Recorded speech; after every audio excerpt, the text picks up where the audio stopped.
Good morning बच्चों। आज हम कक्षा 7 की हिंदी जो है इसका पाठ 15 जिसका कि नाम है जीवन वेद की ऋचा उसको पढ़ने वाले हैं। तो पहले इसके शब्दार्थों को एक बार देखते हैं।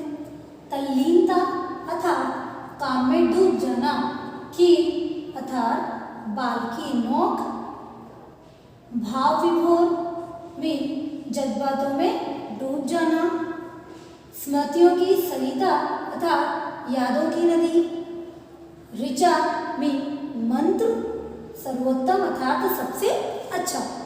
देखिए बच्चों, जैसा कि आपने पहले भी पढ़ा है कि जफर मियाँ एक सैलून चलाते हैं और लेखक जब जफर मियाँ के यहाँ जाता है तो अभी जफर मियाँ मजदूर जो है उसकी कटिंग कर रहे हैं और लेखक वहीं कुर्सी पर बैठकर उनको देख रहा है और मन में विभिन्न प्रकार के विचार वो ला रहा है। उसे ऐसा लगता है कि जफर मियाँ ऐसा क्यों कर रहे हैं, ये मजदूर जो है इसके तो वापस वैसे ही गंदे बाल हो जाने हैं। इस तरीके से बहुत सारी वो बातें मजदूर के लिए भी सोचता है और जफर मियाँ के लिए भी सोचता है। साथ ही में वो ये भी सोचता है कि इस मजदूर को लेकर जो भी बातें मेरे दिमाग में आ रही है वो जफर मियाँ के दिमाग में क्यों नहीं आ रही। पर लेकिन क्या कर सकता था, इंतजार के सिवा। अब जब जफर मियाँ ने ये कहा कि लो भाई आपकी कटिंग हो गई है, और फिर उसके बाद उन्होंने क्या किया, उस कैंची को हथेली पर 2-3 बार ठोका और उसको ऐसे खाली चलाकर और उसको साफ किया। अब जफर मियाँ उसी मजदूर की जिसकी कटिंग हो गई थी उसकी हजामत अर्थात दाढ़ी वगैरह जो बनाते हैं वो बनाना स्टार्ट करते हैं। अब वो उस तरह लेते हैं हाथ में और बड़ी तल्लीनता के साथ मतलब काम में डूब जाना। उसी प्रकार से जिस तल्लीनता मन और ध्यान के साथ उन्होंने उस मजदूर की कटिंग की थी उतने ही ध्यान से वो उसकी क्या बनाने लग जाते हैं, हजामत बनाने लग जाते हैं। अब लेखक कहता है कि उन्होंने इतने ध्यान से उस तरह से उसके बालों को साफ किया कि एक कील बाल की नोक तक भी क्या रह जाए। उसके अलावा उन्होंने ये जो कलमें होती हैं, ये मूंछों, इसकी छटाई का काम बहुत ही सुंदरतापूर्वक किया, बहुत ही शालीनतापूर्वक किया। अर्थात कहने का मतलब ये है कि जफर मियाँ जो काम कर रहे थे वो बहुत ही ध्यान से, सफाई से, सुंदरतापूर्वक कर रहे थे। जफर मियाँ जब उस व्यक्ति की हजामत बना रहे थे तो लेखक कहता है कि मैंने करीब 20 मिनट तक जफर मियाँ की तरफ देखता रहा, मजदूर को देखता रहा कि किस प्रकार से जफर मियाँ पूरा काम में डूबकर अपना काम कर रहे हैं। अब वो कह रहे हैं लेखक कि ऐसा लग रहा है कि जफर मियाँ तो किसमें लीन है, किसमें खोए हुए हैं उनके काम में, और उनका काम क्या था फिलहाल, मजदूर की हजामत बनाना, और मैं किसमें खोया हूँ, जफर मियाँ में। अर्थात लेखक जो है वो तो जफर मियाँ को देखना है लगातार, और जफर मियाँ किसकी तरफ ध्यान है, जफर मियाँ का मजदूर की हजामत पर। अब लेखक कहता है कि काफी देर बाद जफर मियाँ ने जब उसकी हजामत पूरी की तब लेखक का नंबर आया, और जैसे ही लेखक का नंबर आया वो बहुत देर से जफर मियाँ को देख रहा था कि उनकी काम में तल्लीनता को देखकर कि मैं तो भाव विभोर हो गया, जज्बातों में डूब गया कि जफर मियाँ कितना ध्यान से अपना काम कर रहे हैं।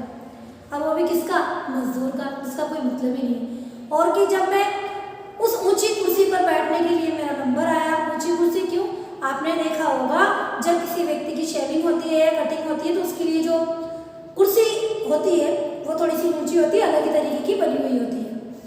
उस पर बैठने का मेरा नंबर आया तो जब मैं जफर मियाँ की तरफ वहाँ उस कुर्सी की तरफ जाने लगा तो ऐसा लगा कि जफर मियाँ को क्या कर लूँ, गले लगा लूँ, जोर से दबोच लूँ।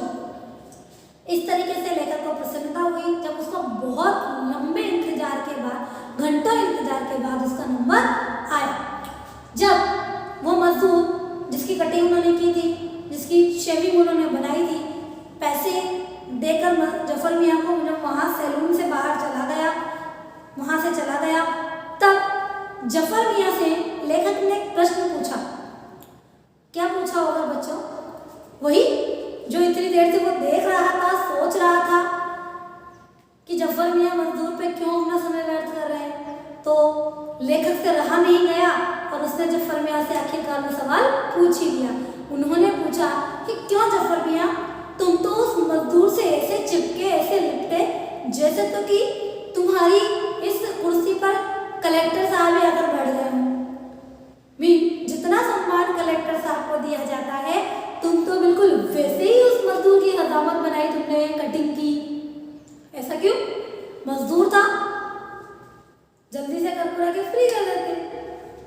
जफर मियाँ ने लेखक की बात सुनकर उनको जो उत्तर दिया, उससे लेखक कहता है कि उससे सोहर हलवा, आगरे का पेठा या और भी अन्य जो मिठाइयाँ होती हैं, उनकी मिठास भी फीकी पड़ जाए। जफर मियाँ ने ऐसा आंसर दिया।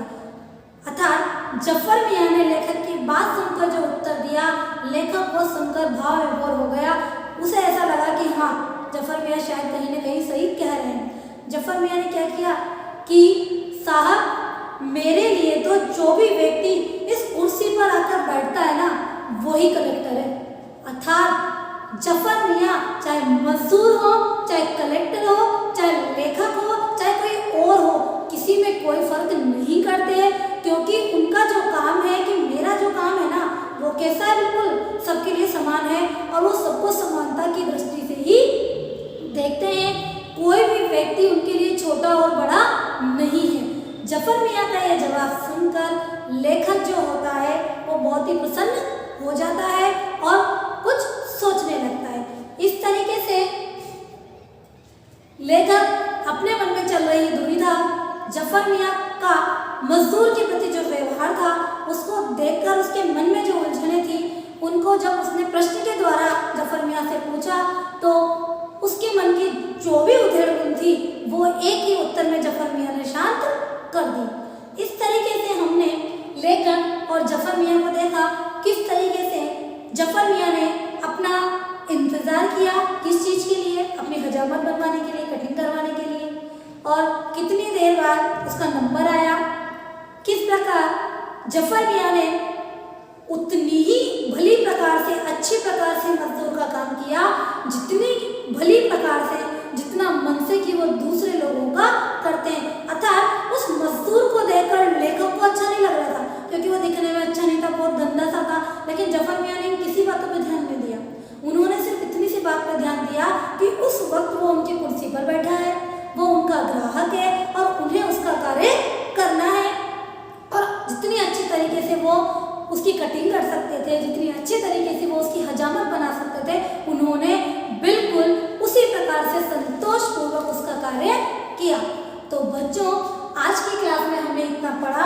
आप सब अपनी किताब में से भी इसे पढ़कर दोबारा इसको पढ़ना, समझना, और जितना पढ़ा है उसी में से प्रश्नों को बनाकर उनका उत्तर देने की कोशिश करना। अगर आप इसको पढ़ने के बाद इसके बीच बीच को प्रश्नों का उत्तर दे पाते हैं, अर्थात आपको पाठ समझ में आ गया। आज की क्लास में इतना ही। आगे के लिए आगे की वीडियो में मिलेंगे। आप सबका बहुत बहुत धन्यवाद।